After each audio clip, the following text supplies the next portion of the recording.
Udah nih? Udah. Oke, sekarang kita wawancara sama Anang Hermansyah. Anjay.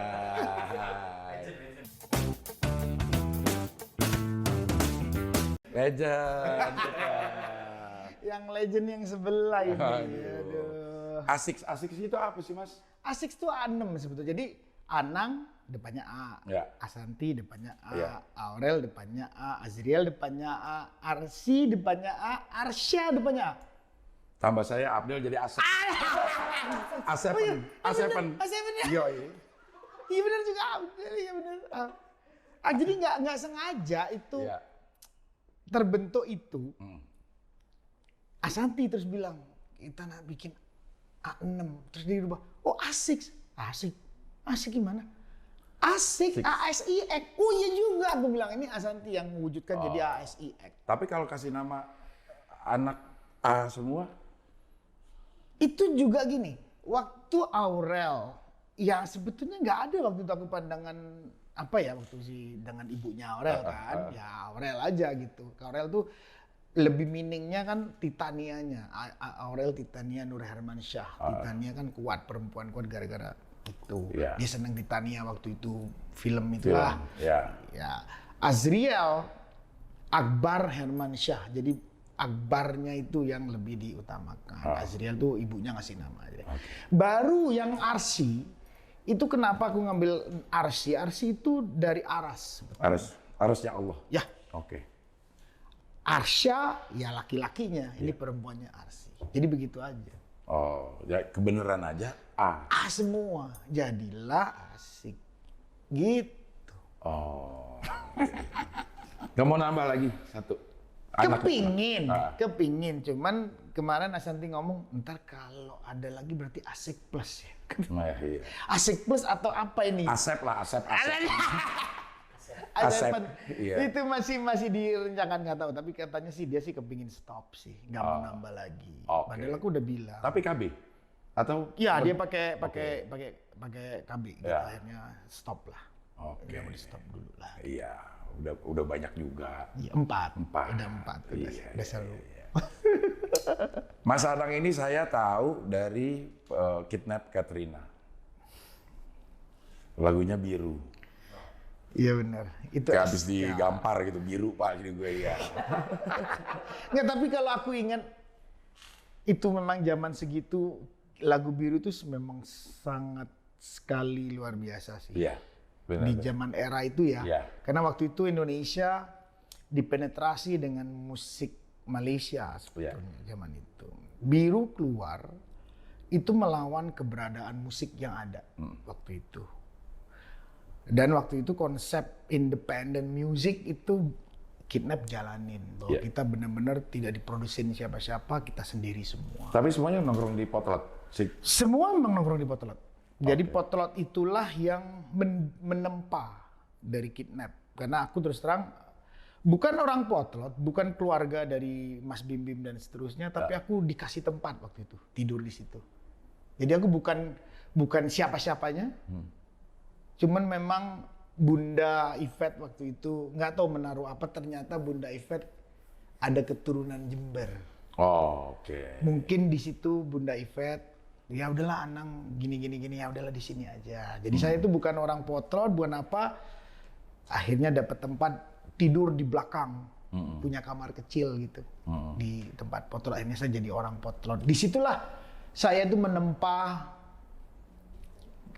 cita-cita saya ingin sampai. Karena aku terus terang dari Jember berangkat bisanya cuma musik, nggak kepingin cita-cita yang lain, berani meninggalkan desa, berani meninggalkan orang tua cuma gara-gara cita-cita ingin jadi musisi. Nggak ada pandangan bahwa seniman itu nanti seperti apa, nggak ada. Karena tidak ada sejarah di keluarga juga yang jadi seniman. Cuman kakek memang pemain gambus. Oke. Gitu, pemain gambus, memang suara kakek itu enak. Nurunya ke saya. Oke. Dari penempaan bapak ibu tidak ada memberikan gambaran untuk jadi seorang seniman, nggak ada. Tidak ada gambaran itu. Karena bapakku pembisnis dan politician, ibuku pure pembisnis. Jadi nggak ada sama sekali orang Madura kan, nggak ada sama sekali. Nah terus dapat asupan-asupan Menarik, seni dari menarik. mana? Waktu itu adalah kakakku yang dokter hari ini. Dia itu punya band di SMA-nya. Dan kebetulan bandnya itu memang band terkenal di Jember. Oke. Di desa itu terkenal. Aku sering diajak sama kakak itu. Sebagai? Sebagai adik, aku mau nyanyi nih, kamu ikut yuk nonton, gitu. Oke. Gitu doang, Mas. Oke. Seneng dong aku tahu gemerlapnya pertunjukan. Oh. Itulah ketertarikan ada. Aku tertarik banget. Seru juga ya. Jadi orang terkenal di desa, di mana-mana disapa apa gitu. Tanpa sadar, saya yang kecemplung jadi seniman. Kakak saya itu dokter hari ini. Bagus, sekolahnya bagus. Adik saya yang perempuan itu dokter Andes, sekolahnya bagus. Yang nggak punya titel sekolah cuma saya di rumah. Karena begitu kelar SMA langsung mau memutuskan bermusik. Langsung pergi berangkat ke Bandung. Bukan ke Jakarta ya, ke Bandung dulu. Ke Bandung. Kenapa ke Bandung? Kenapa Bandung? Ya. Ini menarik. Banyak pertanyaan dulu terjadi. Kenapa sih ke Bandung? Kalau saya mau berperang, Medan Jakarta saya nggak tahu. Hanya mendengar gemerlap Jakarta dan kerasnya Jakarta. Ya. Kalau saya nggak berstrategi hidup susah nih. Sementara ibu sama bapak ngasih support zaman itu, nih ya sebulan ya 100.000. Oke. Akhirnya saya ngomong kan, bapak juga nggak mau kalau ditanyain orang, anakmu ngapain? Oh masih kuliah. Kan nggak malu kalau di desa, Mas. Iya benar. Karena bapak punya anak kuliah tuh senang di desa, Mas. Benar, Senang tuh, wah berarti calon orang gitu kan. Jadi yang penting kuliah. Akhirnya kuliahlah di Bandung. Di Universitas Islam Bandung. Unisba saya ngambil ekonomi. Tapi kerjaan setiap minggunya berangkat ke Jakarta. Naik bus ke Jakarta. Kan deket Bandung Jakarta kan zaman itu. Ke Jakarta, ngelihat Jakarta kayak apa. Oh kayak gini Jakarta. Tidur di masjid, besok pagi pulang. Cuma gitu doang? Belum nggak ada kegiatan? Nggak ada. Awal-awal nggak ada. No. Sama sekali no. Berangkat ke Jakarta cuma kayak pelancong biasa aja. Wisatawan biasa muter-muter.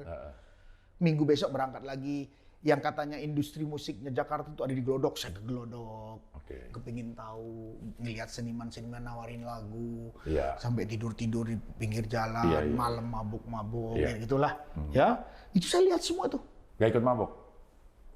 Wah, zaman itu saya masih nggak suka ya. Memang memang SMP gini. Di SMP saya sampai SMA termasuk nakal lah ya, laki-laki nakal lah. Karena nggak pulang rumah, jarang tidur di rumah, ngeband kanan kiri. Ya minum kadang-kadang bersama teman-teman. Tapi semenjak saya hidup sendiri, kalau saya melakukan budaya itu bersama keluarga, saya nggak mungkin hidup. Benar. Dan di sini saya udah merencanakan hidup itu. Benar-benar tertib, Mas. Makanya berangkat dari Bandung ke Jakarta, yang dituju nggak ada. Memang ada saudara lah, tapi kan nggak nyaman juga. Kadang ya juga ke sana lah sebentar gitu. Habis itu ngomongnya pulang tapi keliling. Tidurnya di mana? Kalau nggak di Langgar di masjid. Saya dulu sering tidur di Istiqlal. Nunggu hari esok. Nunggu hari esok. Untuk pulang. Terus ke potlotnya kapan? Nah, menarik. Ini menarik, ini pertanyaan Dari menarik. Istiqlal kok bisa ke potlot? Itu menarik. Saya kan taunya bahwa zaman itu yang namanya slang kan waktu maafkanlah aku, lagi gokil, hancurkan dirimu. Waduh, ngelihat kakak, Pai, Indra Kadarsi, Bongki, Mas Bim Bim, wow, gitu ya. Saya memberanikan diri ke potlot. Udah gondrong? Gondrong, memang saya dari Jember udah gondrong, di Bandung gondrong. Nekat. Wah, gue ya apa caranya gue ketemu Pai. Terserahlah ketemu siapapun. Akhirnya saya ke potlot. Saya nyampe di potlot, saya ingat banget itu subuh. Nyampe di sana nggak jelas kan ini gimana gitu. Di depan studionya saya duduk. Duduk aja. Saya cuma ditanyain, kamu nyari siapa? Saya mau nyari Pai. Oh kamu temennya Pai? Saya pura-pura bilang iya aja. Iya. Oh yaudah entar. Pai masih tidur di dalam. Oh ya oke, saya tungguin. Sampai dia bangun siang. Hai Pai, siapa lu? Gua kenalin nih, gua Pai. Gua Anang gitu. Terus mau apa? Ya gua sih kepingin begini nyanyi Pai, gini. Mungkin Pai selebor juga ya. Aku lihat zaman itu memang dia selebor. Ya udah gini deh, lu temenin gua deh. Seneng dong. Saat itu juga? Iya, saat itu juga langsung diajak sama Pai. Ya udahlah, lu temenin gua deh. Nemenin tuh apa? Bawa gitar. Kalau Pai pesan makanan, cariin makanan, iya. Mau minum, bikinin teh. Asistenin lah. Ya lebih, kalau dibilang waktu itu rodis. Rodis ya. Rodisnya. Ya, jadi ya. saya tuh rodisnya Pai. Awalnya. Waktu itu lagi naik-naiknya slang. Iya. Rockstarnya. Iya. Rodisnya pun udah gila berarti. Makanya waktu itu saya tuh dikasih gift sama Tuhan. Iya. Ya Allah, diterima sama Pai, saya bilang. Udah seneng dong. Sampai saya itu nyari cara, pokoknya ngumpulin duit sampai bisa bikin demo. Karena Pai saya tahu, kan bikin demo butuh duit. Benar. Minjem lah. Akhirnya saya pernah kerja di satu tempat, jadi supir, jadi apa. Sampai saya dapat pinjem duit. Namanya Mas Dani Saptiadi sama Diki. Aku kerja di situ, dipinjemin duit 1 juta, bikinlah sampel demo. Di Potlot bikinnya? Bukan, bikin waktu itu di studionya Estrivo di sana, di Bogor. Di Bogor. Di Puncak, karena murah.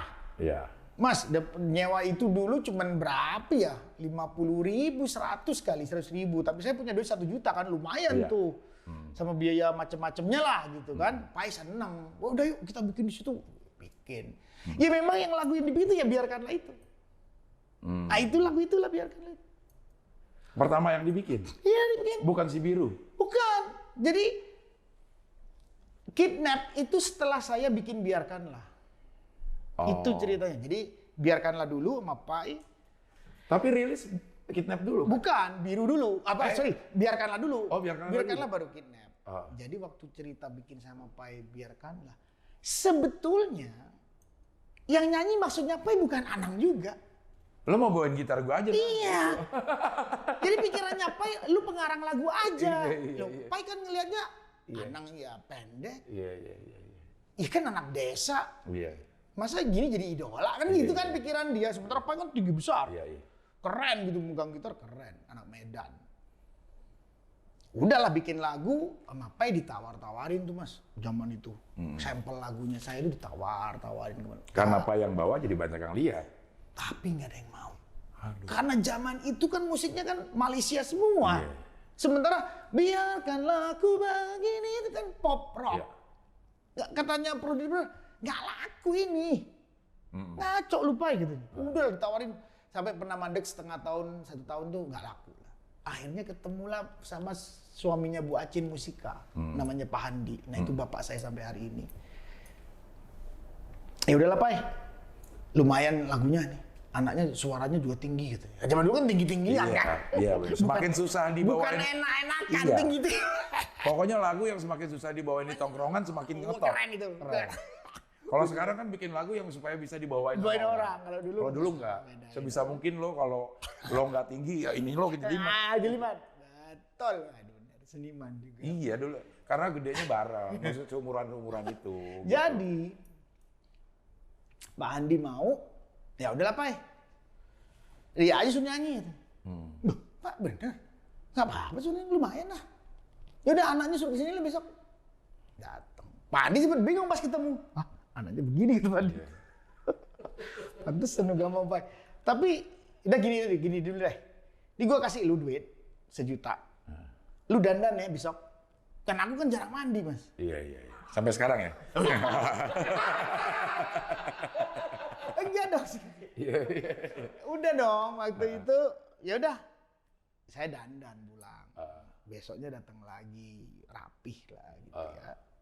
Pak Andi bilang, udahlah nggak apa-apa deh kamu yang nyanyi. Ya jadilah album Biarkanlah itu. Dan alhamdulillah ya meledak lah. Itu Biarkanlah itu pendobrak zaman itu sih. Iya. Itu kan juga Biarkanlah aku begini ini hidup kan mendobrak banget gitu. Itu apa ya? Inspirasi. Terinspirasi dari apa? Kondisi hidup saat itu. Ada yang larang jadi penyanyi, ada yang larang. Ya satu adalah bahwa sikap hidup saya, ya ini sikap hidup. Jadi lu jangan pedulin, biarkanlah gue begini. Toh ini hidup gue, hidup Bukan gue. cinta itu ya? Bukan. Ya, Cewek. memang sebetulnya kalau ngomong liriknya itu memang tentang cinta. Iya, seperti ke cewek gitu ya. Cewek, ya. Tapi sebetulnya itu sebuah dobrakan hidup. Oke. Kan kamuflasnya harus begitu. Iya. Kan orang nanti akan hafal di ref. Biarkanlah ku begini, ini hidupku. Iya. Biarkanlah ku begini, ini mauku. Ya ini gua gitu. So what gitu. Nah itu zaman itu begitulah. Oh. Ya alhamdulillah memang sangat luar biasa lagu itu. Iya, Memberikan rezeki ya sama Anang gitu. Iya, terbuka semua kesempatan. Semua terus terang terbuka waktu itu. Nah, baru karena saya tinggal di Potlot, waktu itu kakak punya kakak namanya Koko, pemain gitar. Kakak punya kakak? Kakak Sleng punya kakak namanya Koko. Oke. Kakak punya kakak namanya Koko. Koko, Tak. pemain gitar. Oh. Bim punya adik, Namanya pemain drum Bombong. juga. Bukan, Masto. Oh, Masto. Namanya Masto, pemain drum juga. Masto, ya. Anaknya Tony Kuswoyo, Damon Kuswoyo, pemain gitarnya. Sama Damon. Sama Damon. Oh, Damon. Kidnap. Kidnap. Sama Damon. Oke. Terus baru Teguh anak PL, baru Gorga anak PL. Waktu itu. Pai?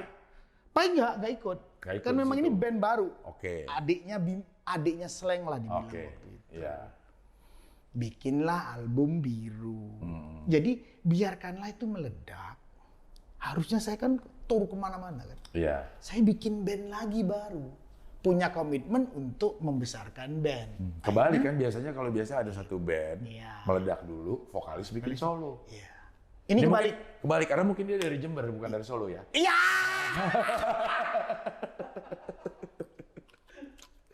Iya. Ya itulah. Saya akhirnya bikin band sampai akhirnya band Biru adalah sebuah. Karena apa? Saya lebih cinta waktu itu ke band Biru, band Kidnap Katrina. Karena sebuah visi. Di zaman musik seperti itu dia bikin musik sangat modern zaman itu. iya. Dengerin Kidnap aja satu album tuh modern banget. Zaman itu bisa mikirin musik seperti itu. Emang dulu preferensi musiknya siapa sih, Mas Anang? Kayak Anang pop jelas. Gorga itu musik Inggris, Oke, indie-indie gitu. iya. Masto itu funk. Damon itu heavy metal. Iya. Koko itu art rock. Jadi campur nih semua, jadi gado-gado modelnya Kidnap tersebut. Oke. Makanya album terakhir yang kita bikin kemarin, aku aja masih dengerin bilang, gila kalau bikin musik Kidnap tuh emang keren. Keren ya. Emang keren Karena secara perpaduan musik. dari banyak. Karena ya, Iya. ada album yang terakhirnya kita bikin baru setahun ini. Sama dengan personel yang sama. Yang sama kan yang meninggal kan Teguh pemain keyboard. Kita nggak ganti. Udah nggak pakai jadinya. Jadi nggak pakai keyboard. Oh. Jadi ya kita kehilangan Teguh aja. Oke. Kalau Mas Anang sendiri sebenarnya preferensi vokalnya itu siapa? Ya, Saat zaman-zaman itu. Zaman itu oke, menarik. Terus terang aku zaman itu seneng siapa ya? Europe. Gary. Iya, Gary. Iya. E minor D. Yeah. The final countdown. Iya.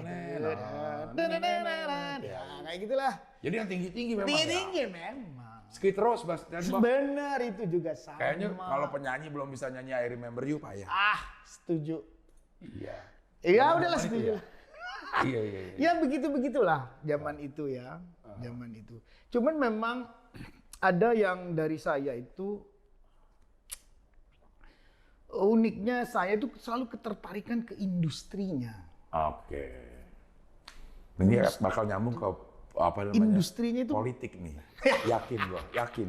Karena kalau ngeliat perjalanannya baca-baca ini perkembangannya itu menuju ke politiknya tuh ada nggak ujuk-ujuk. Kalau gue sih ngeliat Mas Anang ini. Maksudnya ada di politik mungkin orang di ujuk-ujuk ke apa namanya? Musisi ke politik, cuman dari penyanyi, terus mengkoordinir sebuah band, memproduksi, melakukan sebuah pertunjukan, mengarrange gitu banyak orang. Bener. Aku lakuin semua lini itu aku lakuin. Dan itu inline sama perkembangan orang untuk menuju ke dunia politik. Harus ngerti bagaimana mengorganisir orang, harus tahu bagaimana memanage orang sebenarnya. Iya. Tapi sebelum ke politik tadi itu deh, kenapa di industrinya apa yang dilihat?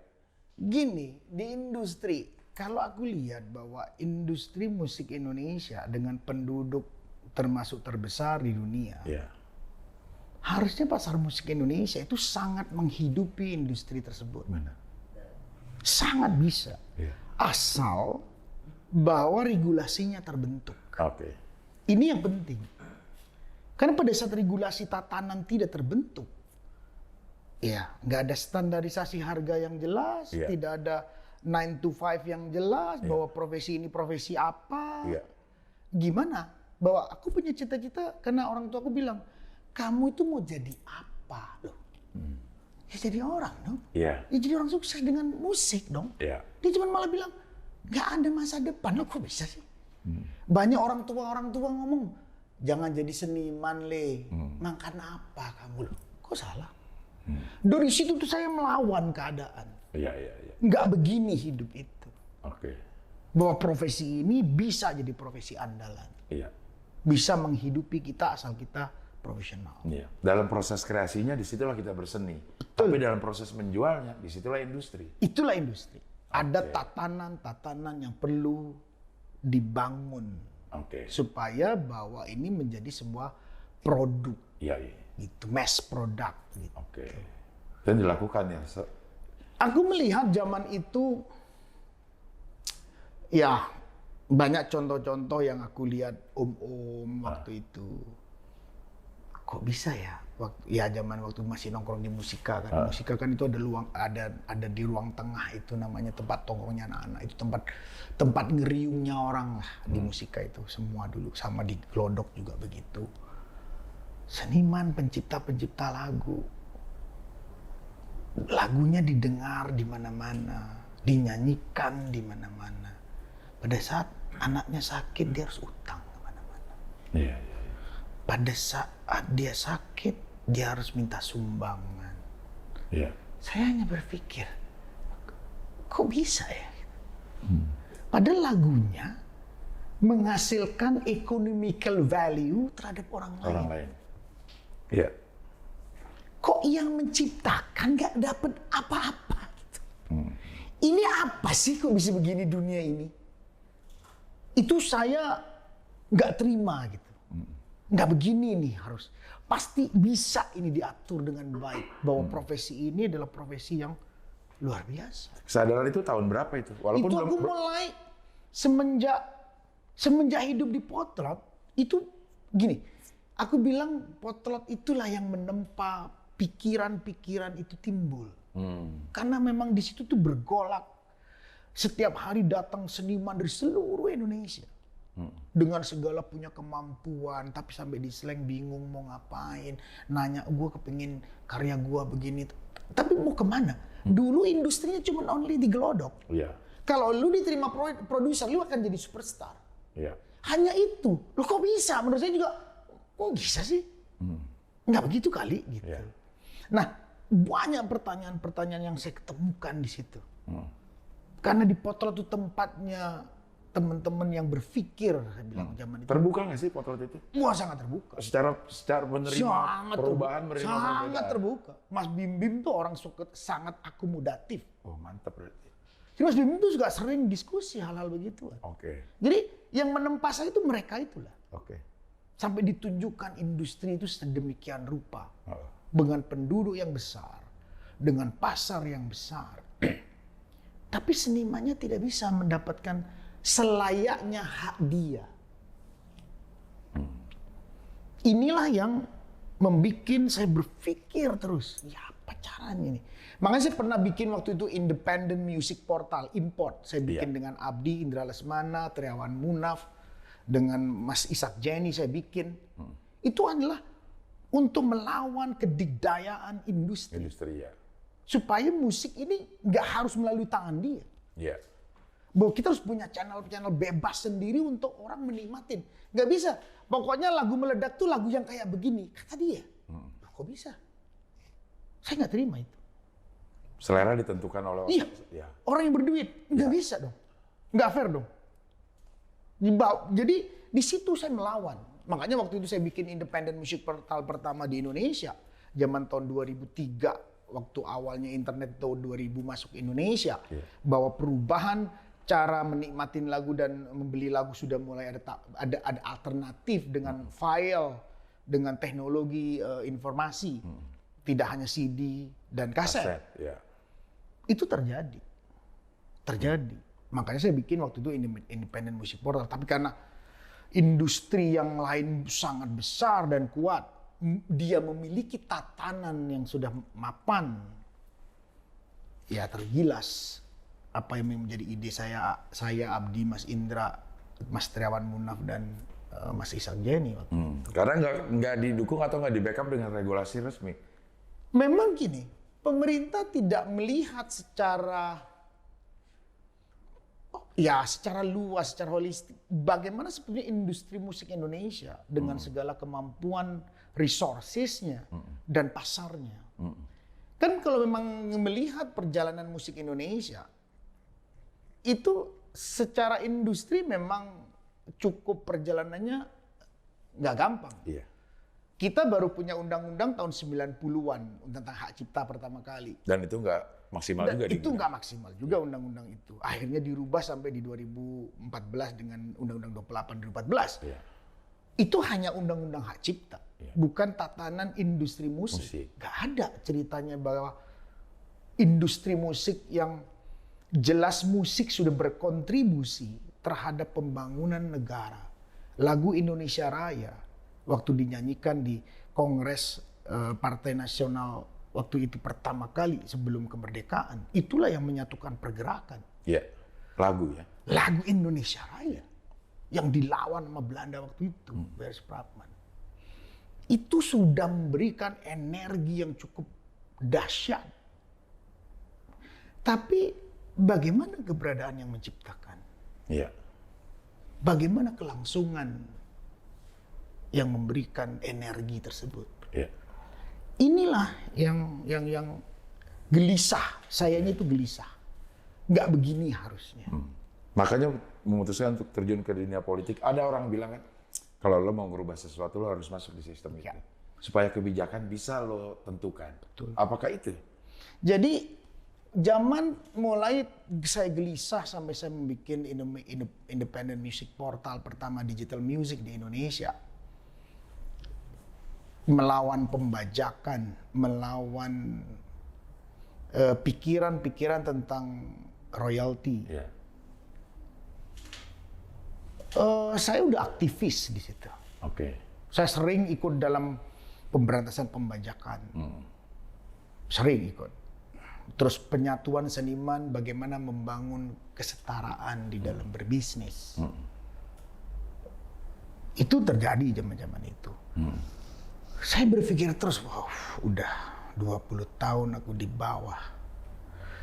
Hanya bisa sempat ngomong-ngomong saja, bergerak di bawah, tapi tidak bisa mewujudkan. Saya harus punya strategi lain. Waktu saya ditawarin, sebetulnya ditawarin Ashanti sebetulnya oleh Partai Amanat Nasional waktu itu. Karena Ashanti muridnya Bima Arya yang sekarang Bupati Bogor. Wali kota. Ya, wali kota Bogor. Itu muridnya ditawarin. Tapi setelah Mas Bima waktu itu sempat diskusi tentang, dia nanya lah, Mas Anang sebagai seorang seniman gimana sekarang? Saya jelaskan bagaimana industri musik. Dia itu kaget. Wih, Mas Anang sampai sedemikian rupa tahu tentang ini. Mas Anang punya visi tentang ini. Kenapa Mas Anang nggak ke parlemen? Kan tempatnya di situ untuk menceritakan apa yang Mas Anang keluh kesah ini. Saya bukan politician. Memang keluarga saya politician semua. Bapak saya politisi, kakek-kakek saya politisi. Tapi saya nggak mau. Saya seniman. Ini bukan masalah politician atau seniman, Mas. Tapi Mas Anang membawa sebuah pikiran yang dibutuhkan oleh negara ini. Untuk disampaikan bahwa ini ada masalah. Yang harus diperhatikan oleh negara. Sesuai kompetensi Mas Anang waktu itu di musik. Akhirnya tergoda lah. Waktu ketemu Mas Bang Hatta Rajasa, Saya diajak debat sama dia tentang industri musik Indonesia. Sampai saya memang punya visi atau tidak, punya keteguhan atau tidak. Dia menyatakan bahwa Anang layak masuk parlemen. Kita harus dorong dia. Dia bukan politician, tapi dia ingin memperjuangkan haknya. Cita-cita dia cuma itu kok, nggak ada lagi. Memang iya. Ikut akhirnya. Oke, saya mau. Waktu itu saya mau. Ya, saya memang bukan nobody di politician, bahwa saya udah somebody. Iya. Artinya bahwa saya ditempatkan di daerah pilihan manapun, Anang bisa jadi. Betul. Orang udah kenal. Modal pertama popularitas sudah Yes, ada. betul. Ya. Itu menarik. Saya marah waktu itu. Mas, sama Bang Hatta saya juga marah. Kalau saya memang akan terjun ke politik, saya akan mewakili konstituen saya. Konstituen saya yang kenal ya desa saya. Ya Jember. Ya sampean harus taruh saya di Jember. Saya juga itu desa saya bisa pulang, saya bisa membangun desa. Iya dong. Ya. Kalau saya tahu ditaruh di Sumatera ya aneh apa ceritanya gitu. Ya. Kalau cuman ya partai itu kan membutuhkan figur-figur untuk masuk ke dalam parlemen, mengisi kursi-kursi parlemen untuk membicarakan sebuah kebijakan. Wah itu Bang Hatta di internal lumayan rame tentang karena sudah ada calon Jember. Oke. Kan politik begitu kan? Bener. Sudah ada gitu. Ya, saya bilang kalau tidak ditempatkan di desa saya, ya saya nggak mau deh. Oke. Ya apa artinya saya gitu. Malah kecenderungannya, pandangannya orang Anang main-main. Dan Bang Hatta juga dibilang main-main saya bilang. Karena waktu itu Bang Hatta ketua umum. Wah, Bang Hatta merasa tergelitik dengan omongan saya. Oh udah, ya udah Anang Jember gitu. Geser yang udah ada. Ya geser yang sudah ada. Akhirnya saya benar-benar berjuang di Jember. Alhamdulillah masuk mewakili desa saya. Masuk ke parlemen. Padahal di dalam perjalanan saya memperkenalkan diri saya untuk masuk ke dalam ranah kebijakan publik. Di desa saya jelas-jelas adalah penghasil tembakau, penghasil kedelai, pertanian lah. Saya harus ngomong apa? Saya nggak ngerti pertanian. Perjalanan saya ke konstituen, saya menjelaskan industri musik. Iya. Saya menjelaskan kesenimanan. Itu memang aneh juga sih. Ya konstituen kan bingung juga nih, anak ngomong apa sih? Lah tapi saya ingin menunjukkan kompetensi saya dong. Iya. Gitu. Kompetensi saya ini. Harusnya semua calon anggota parlemen melakukan itu sih kalau menurut saya. Ya. Jangan belagak menguasai sesuatu yang tidak dikuasai. No. Karena nanti ekspektasi konstituennya akan kasihan. Toh nanti begitu masuk ke parlemen akan diarahkan ke komisi yang memang ngurusin musik. Sama cerita. Ini nanti aku jelasin lagi waktu masuk di parlemen. Akhirnya masuk parlemen, saya diterima. Waktu pemilihan penentuan komisi. Iya. Saya sempat mau ditaruh di komisi 6. Apa itu? Tentang BUMN dan macam-macam. Oke. Ya saya marah. Apa kompetensi saya di situ? Nggak mau. Kalau sampai saya tidak dimasukkan ke komisi 10, saya keluar dari parlemen.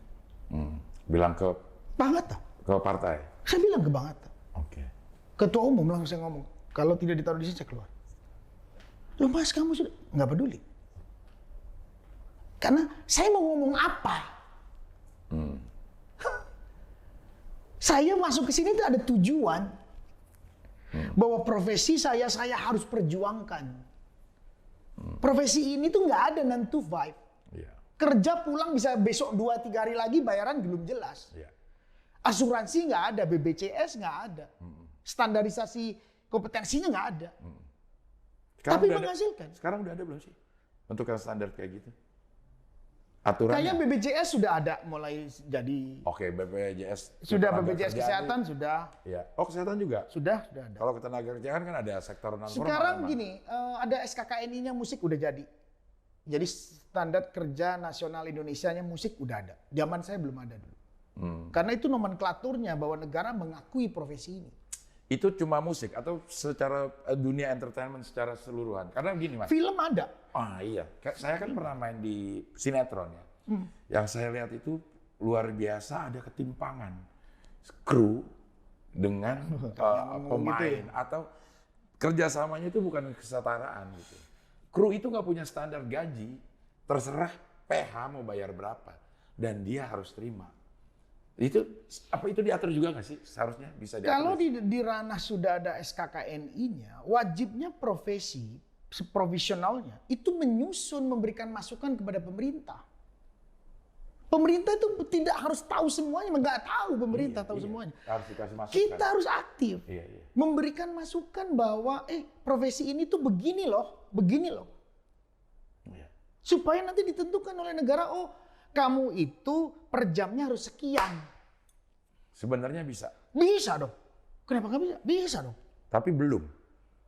Makanya kalau saya lihat di perfilman sudah ada undang-undang perfilman, saya rasa sudah diatur. Setahu saya perfilman sudah diatur. Mungkin sinetron bisa masuk ke situ ya? Bisa. Oke. Musik gak bisa. Gini kalau saya ngomong undang-undang perfilman karena saya di Komisi 10 ya. Waktu itu saya sempat ngeributin tentang perfilman. Undang-undang perfilman itu dari, saya lupa, harus ada PP-nya lahir, peraturan pemerintahnya. Yeah. Kalau nggak lahir, undang-undang itu mandul.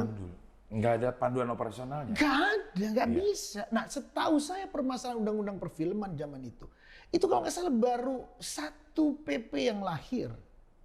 Kalau nggak salah itu tentang BPFN, tentang apa? Sensor, Badan Sensor Film. Oke. Jadi yang lain nggak ada itu PP-nya. Jadi undang-undang itu nggak undang-undang yang salah. Undang-undang itu belum dilaksanakan. Oke. Saya pernah nemenin teman-teman perfilman waktu itu. Bagaimana mengurai permasalahan perfilman. Sebenarnya undang-undangnya udah ada. Udah ada. Cuma SOP-nya standar. PP-nya nggak ada. PP-nya yang Jadi undang-undang turunannya nggak ada. Undang-undang pelaksanaannya nggak ada. Nah, dari perjalanan itulah saya melihat. Karena saya mulai masuk di parlemen. Akhirnya saya di Komisi 10. Ributnya saya di parlemen. Ribut dengan menteri. Ribut di paripurna. Saya hanya mempertanyakan ketegasan pemerintah terhadap pembajakan. Terhadap pengakuan karya cipta.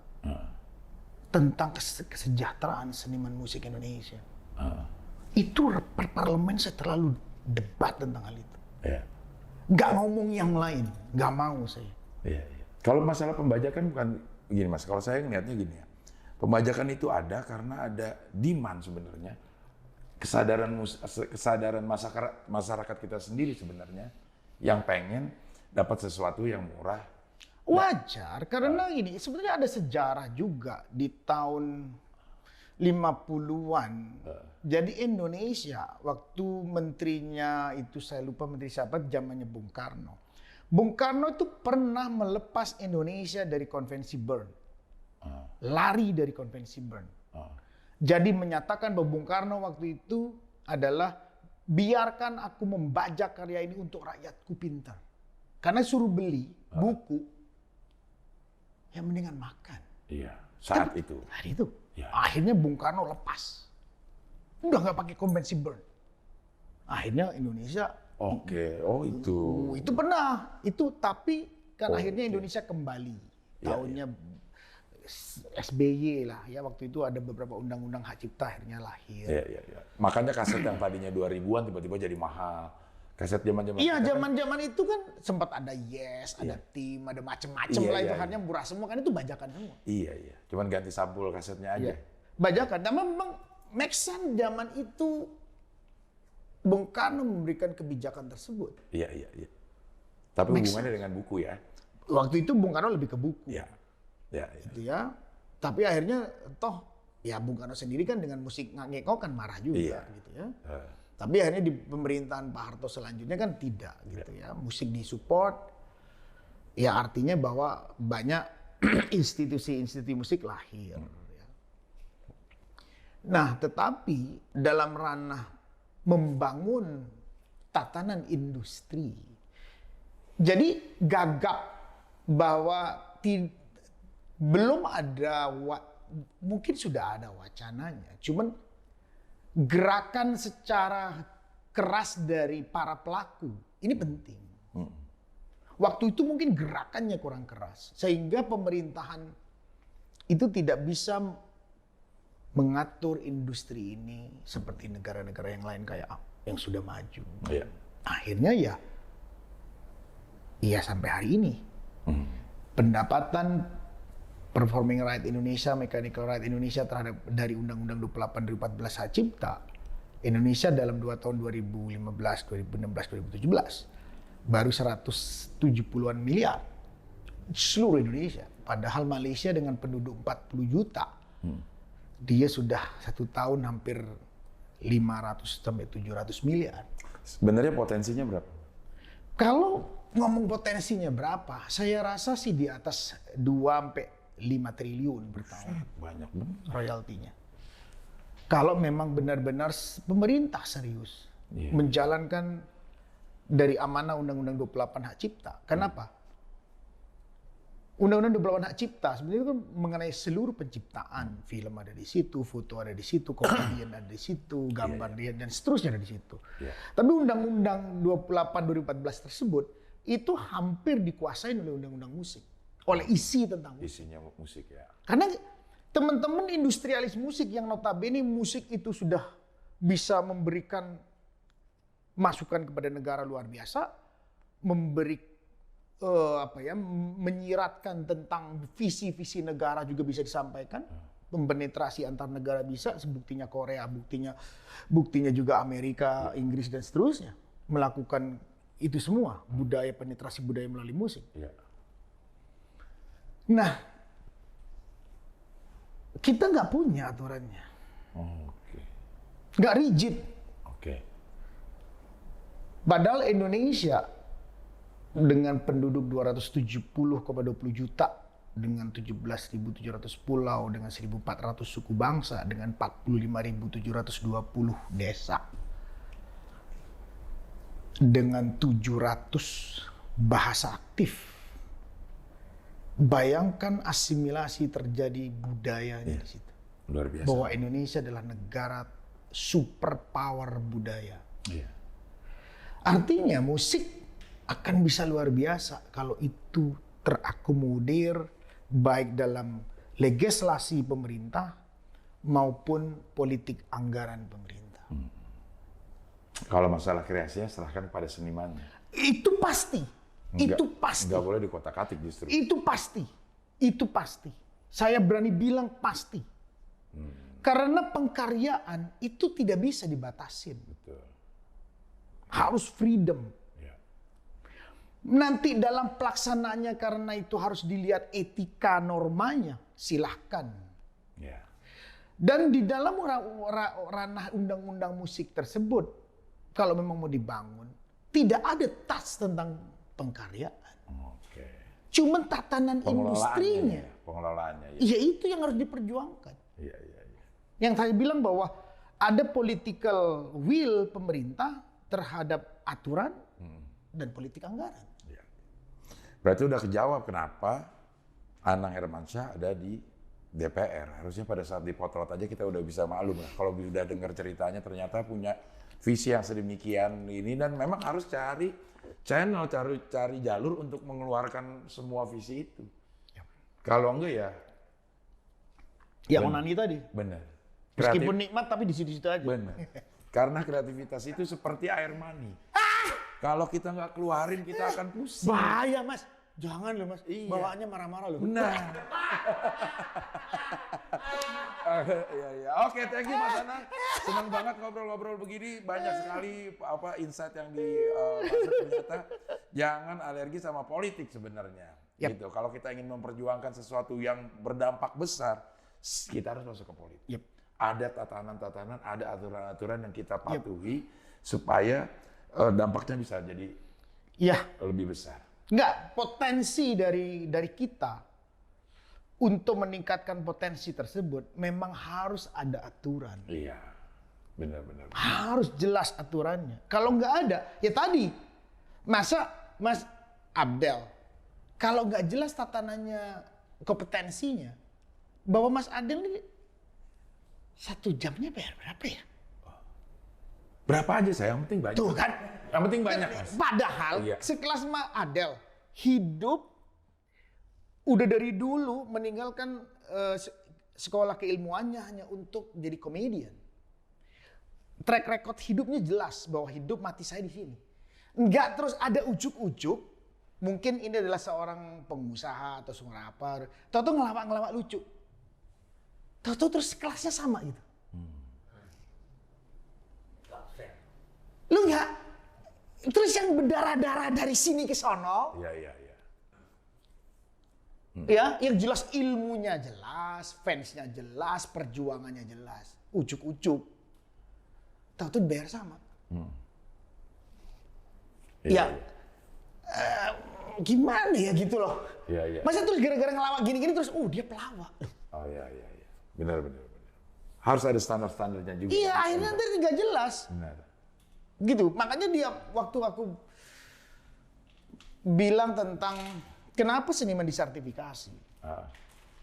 Waktu aku berangkat di Inggris, yang namanya seniman di pinggir jalanan di Inggris, itu semua anak sekolahan tersertifikasi. Tersertifikasi, aku nanya. Nggak boleh sembarangan nyanyi, nggak jelas gitu di negara maju kayak nggak boleh. Lu memang sekolah musik ya udah kamu pelampiasan karya, kebisaan di situ dan dibayar. Dan orang yang bayar dapat layak pertunjukan. Tapi kalau ucuk-ucuk, bukan apa-apa ngancrang nggak jelas, fals nggak jelas gitu. Udah gitarnya stemanya salah gitu, nyanyi aja gitu. Kan ganggu keadaan. Iya. Makanya di negara maju itu tersertifikasi, nggak sembarangan. Iya. Jadi ya dunia kita udah dunia sertifikasi. Karena Mas jadi tahu kelasnya Mas itu di mana. Makanya bayarannya Mas Abdel 1 jamnya dengan yang baru muncul, ya pasti beda. Orang udah terpercaya. Udah ada istilahnya, ya pengalaman asam garam dan udah jelas rapotnya gitu loh. Iya.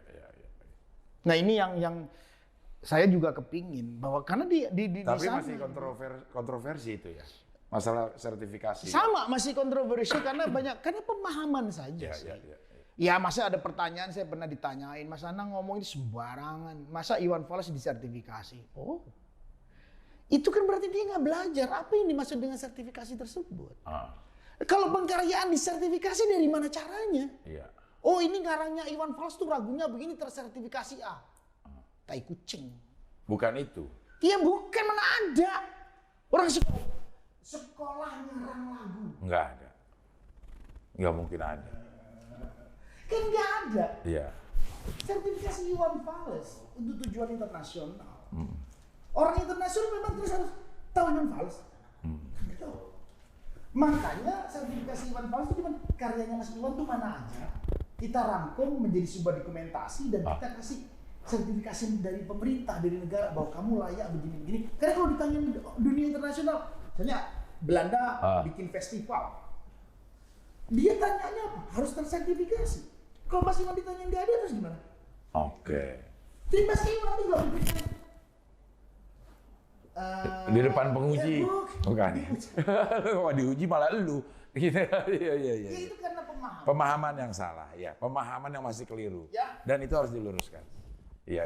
Oke, Mas Anang. Ya, tercatat dan terangkum lah poin-poin yang diperjuangkan selama ini. Dan ternyata secara track record juga memang pantas lah Mas Anang ada di posisi yang sekarang karena dari awal juga udah concern sama masalah ini. Sekali lagi makasih Mas Anang sudah bisa diterima di sini. Mudah-mudahan berkah terus hidupnya. Sama-sama. Sehat terus, salam buat keluarga ya. Oke, kita ketemu lagi di wawancara dengan tamu berikutnya.